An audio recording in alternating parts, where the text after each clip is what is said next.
Haleluya, selamat pagi Bapak Ibu Saudara, salam sejahtera dalam kasih Tuhan. Pada pagi hari ini sebelum kita melakukan setiap aktivitas kita sepanjang hari ini, sama-sama kita akan mendasari dengan firman Tuhan. Firman Tuhan pada pagi hari ini saya akan mengambil di dalam kitab Ratapan, pasalnya yang kedua, ayatnya yang ke-11 dan ayatnya yang ke-18. Ratapan pasal yang kedua, ayat 11 dan 18, mataku kusam dengan air mata, remuk redam hatiku, hancur habis hatiku karena keruntuhan putri bangsaku, sebab jatuh pingsan kanak-kanak dan bayi di lapangan-lapangan kota. Berteriaklah kepada Tuhan dengan nyaring, hai putri Sion, cucurkanlah air mata bagaikan sungai siang dan malam, janganlah kau berikan dirimu istirahat, janganlah matamu tenang. Saya memberikan tema renungan pada pagi hari ini, kita mau belajar dari pengalaman Yeremia, di mana Yeremia ini melanjutkan kehidupannya. Apa yang bisa saudara dan saya lakukan ketika kita menghadapi suatu pukulan yang berat dalam kehidupan kita? Ada tantangan yang terjadi dalam kehidupan kita. Bagaimana kita menemukan kekuatan untuk kita dapat melanjutkan kehidupan kita? Dan Yeremia di sini mengalami masa yang paling menghebohkan di dalam sejarah Israel, waktu di mana musuh itu memporak-porandakan negaranya. Selama masa kehidupan Yeremia, dia melihat kebengisan terjadi atas orang-orang sebangsanya, atas keluarganya, atas orang-orang yang dia kasihi. Dan di tengah bencana nasional ini, dia kehilangan banyak orang senegerinya, dan di mana Yeremia menuliskan kitab Ratapan ini. Nah, agar dapat mendapat kekuatan setelah mengalami tragedi, di mana Yeremia ini di sini mengalami tragedi yang sangat membuat dia melihat bahwa ada banyak orang-orang dikasihi itu ditumpas oleh musuh. Dan hal yang pertama kita belajar, yang pertama kita mau fokus perhatian kita kepada Tuhan. Fokuskan arah pandangan kita kepada Tuhan. Di dalam Ratapan pasal yang ketiga, ayatnya ke-28 dan 29 dikatakan, biarlah ia duduk sendirian dan berdiam diri kalau Tuhan membebankannya. Biarlah ia merebahkan diri dengan mukanya dalam debu, mungkin ada harapan.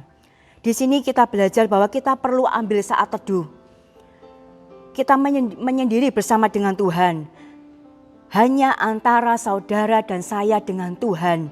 Dan kemudian dengarkanlah Tuhan berbicara. Kita mau peka kepada suara Tuhan.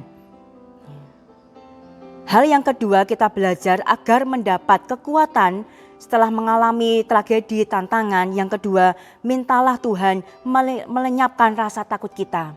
Seringkali ketika kita menghadapi suatu tragedi, suatu masalah, kita merasa takut Bapak Ibu. Dan biarlah kita minta kepada Tuhan untuk melenyapkan rasa takut kita.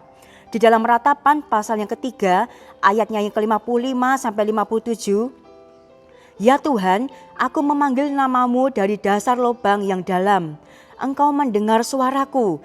Janganlah kau tutupi telingamu terhadap kesahku dan teriak tolongku. Engkau dekat tatkala aku memanggilmu. Engkau berfirman, janganlah takut. Tuhan sendiri berkata, jangan kita takut. Ketika kita merasa takut, mintalah Tuhan melenyapkan rasa takut kita.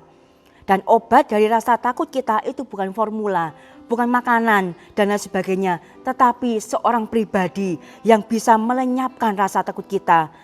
Yaitu Yesuslah yang bisa memberikan kita kepastian untuk kita tidak takut akan apapun. Hal yang ketiga, percayalah bahwa Tuhan akan memulihkan kita. Ratapan 5 ayat yang ke-21 dikatakan, bawalah kami kembali kepadamu ya Tuhan, maka kami akan kembali. Baharuilah hari-hari kami seperti dahulu kala. Tuhan mempunyai sesuatu yang baru buat kita. Pemulihan itu perlu waktu Bapak Ibu. Dan perlu adanya kesabaran. Ketika kita mau dipulihkan oleh Tuhan, mari kita mau percaya bahwa Tuhan itu sanggup memulihkan kita. Dan ada waktunya Tuhan untuk Tuhan memulihkan kehidupan kita. Kalau kita terburu-buru, jadi malah akan berantakan. Ya. Mari kita mau percaya kepada Tuhan bahwa Tuhan suatu saat akan memulihkan kehidupan kita. Yang keempat, ingatlah bahwa perkara-perkara tidak pernah berubah. Ratapan 3 ayat 25-26. Tuhan adalah baik bagi orang yang berharap kepadanya, bagi jiwa yang mencari Dia, adalah baik menanti dengan diam pertolongan Tuhan. Tuhan sanggup melakukan segala perkara, dari perkara-perkara yang kecil sampai perkara yang besar. Tuhan sanggup, Bapak Ibu. Dikatakan Tuhan itu baik bagi orang-orang yang berharap kepadanya. Marilah jadi orang-orang percaya yang selalu berharap kepada Tuhan.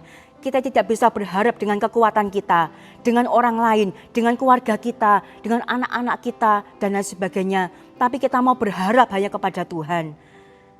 Ketika kita mencari Tuhan dengan setia, maka Tuhan akan datang. Dan Tuhan akan melakukan perkara-perkara yang besar yang akan merubahkan setiap kehidupan kita. Puji Tuhan, Bapak Ibu yang diberkati Tuhan, marilah saat-saat hari-hari ini ketika kita mengalami sesuatu yang tidak baik, mari kita mau fokus kepada Tuhan dan minta Tuhan melenyapkan rasa takut kita, percaya kepada Tuhan dan ingat bahwa Tuhan yang kita sembah adalah Tuhan yang hidup, yang sanggup melakukan segala perkara. Puji Tuhan, mari kita berdoa. Bapa di surga, pada pagi hari ini kami bersyukur karena Tuhan yang kami sembah, Tuhan yang hidup dan Tuhan yang tidak pernah meninggalkan kami. Dan kami bersyukur pada pagi hari ini kami boleh bangun dengan tubuh yang sehat, tubuh yang diberkati Tuhan. Ini karena kemurahan Tuhan. Terima kasih Tuhan buat firman-Mu pada pagi hari ini untuk memberikan kami suatu sikap untuk kami bisa melanjutkan setiap kehidupan kami ini, untuk kami tetap fokus kepada Tuhan, untuk tetap kami percaya kepada Tuhan, untuk kami melihat bahwa Tuhan itu sanggup melakukan segala perkara. Terima kasih Tuhan Yesus, kuatkan dan teguhkan iman kami selalu hanya kepada Tuhan.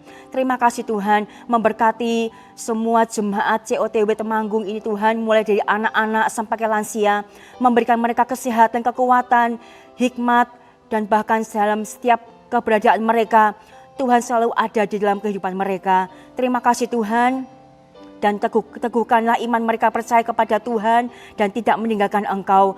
Terima kasih Tuhan, memberkati juga buat bangsa dan negara kami Indonesia. Kami terus bawa bangsa kami ke dalam tangan Tuhan. Karena bangsa kami adalah bangsa yang dikasihi oleh Tuhan. Dan kami percaya Tuhan pun akan memulihkan bangsa kami. Kami berdoa buat pemerintah dari Pak Jokowi sampai kepada jajaran yang paling bawah. Bahkan setiap dokter, setiap perawat yang sedang menanggulangi COVID-19, Engkau memberkati mereka dengan kesehatan dan kekuatan. Hikmat daripada Tuhan, Tuhan terus limpahkan dalam kehidupan mereka. Terima kasih Tuhan, kami sepanjang hari ini menyerahkan roh jiwa tubuh kami dalam tangan Tuhan. Karena kami percaya Tuhan akan beserta dengan kami. Terima kasih Tuhan, kami akan melangkah bersama dengan Tuhan pagi hari ini di dalam nama Tuhan Yesus. Haleluya. Amin.